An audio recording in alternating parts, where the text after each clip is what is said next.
يعني مجرد ذكرى لا أكثر ولا أقل. مجرد ذكرى. نعم. إذا أنا عندي مفاجأة إليك.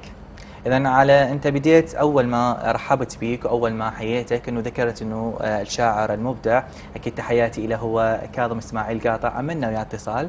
خلينا نقول له صباح الخير أستاذ كاظم. صباح الخير، اهلا وسهلا، اهلا مرحبا. أقول أنا جدا سعيد وقمة السعادة حين ما أنت تكون أيضا ضيفي عبر الفونة، وإن شاء الله باللقاءات الجاية تكون أيضا عن كثب. يسعد صباحك. تحياتي لك وضيفك العزيز الاستاذ الشاعر فاضل كريم. استاذ كاظم، يمكن حين ما دا اشوف هذا الديوان الشعري وهذا الكتيب الشعري، يمكن كاتب كلش فد مقدمه جميله، يمكن تمتاز بكلمات كلش معبره لفاضل كريم، فاكيد انه راح اقرا جزء من عدها، وحين من ثم انه اسالك السؤال.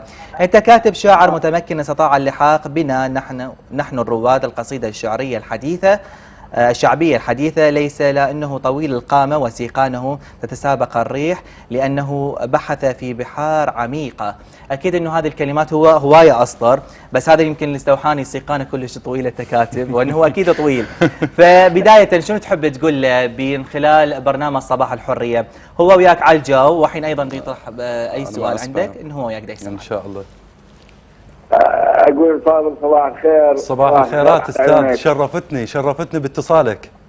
الله يسلمك، انت شاعر مبدع وصاحب منجز كبير، يعني ضفت المشهد الشعري كثيرا. تعرفت على فاضل كريم حقيقه في نهايه الثمانينات او في بدايه التسعينيات، واسطه الاخ الشهيد اياد، وكان يسكن نفس المنطقه التي يسكنها. فمن ذاك الوقت يعني عرفت انه هذا يقوى على كلمه جميل من الشعر، هو الشعر الوجداني الخالص، الشعر يعني الحديث اللي في نفس ذوق والعاطفه والانسانيه للانسان العراقي. استاذ كاظم، صدقني بانه اسفا على هذا التعبير، لكن لو المتنبي كاتب لي المقدمه ما راح اتشرف بقد ما اتشرف بك انت كاتب لي هاي المقدمه. اشكرك منورا، يعني ما ادري اكتب لك، واكتب كل مبدع عراقي يعني مقدمات مو مقدمه، اكتب كتب عنكم. يعني انا احب للاباء الشباب يعني، وخاصه الشباب المثمرين يعني المفيدين، وانت واحد منهم. ولولا انشغالك بالامور المعيشيه وتواصلك يعني لحققت منجز كبير ان شاء الله. استاذ كاظم، احب ابارك لك على ديوانك الجديد، وان شاء الله كلك عطاء وابداع. الله يسلمك. وصدرت المجموعه الكامله غدا، المجموعه الكامله الشعريه الكامله غدا عن دار الجواهري في شارع المتنبي، صدرت المجموعه الكامله غدا. إذا أستاذ كاظم، يمكن أنت من رواد القصيدة الشعبية، شنو شفت بفاضل كريم؟ يعني ذكرك يمكن حين أنت ما يمكن مسكت القلم وأيضا تناولت بعض القصائد وكتبت ونقشتها على الأوراق وعلى الكتيب اللي يمكن كثير من الكتب الشعرية أنه هو عنده. نعم. شنو اللي شفته بفاضل كريم؟ يعني دائما بنشوف أنه رائد من رواد القصيدة الشعبية، وأيضا كان بالساحة الغنائية.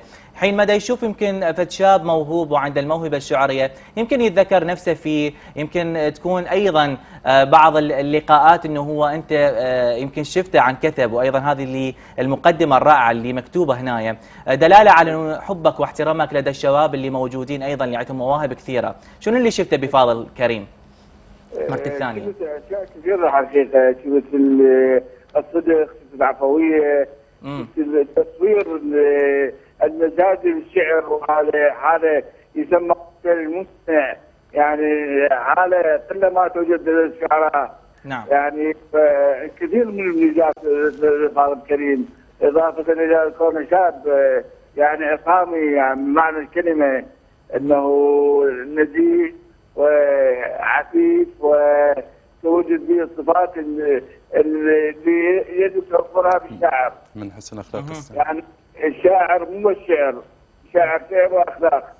نعم. هو جانبين يعني يلعب على جانب المعنى. إذا هذا يمكن يمكن أيضا ينقش أنه وسام على صدرك من هكذا شاعر مبدع. إذا أنا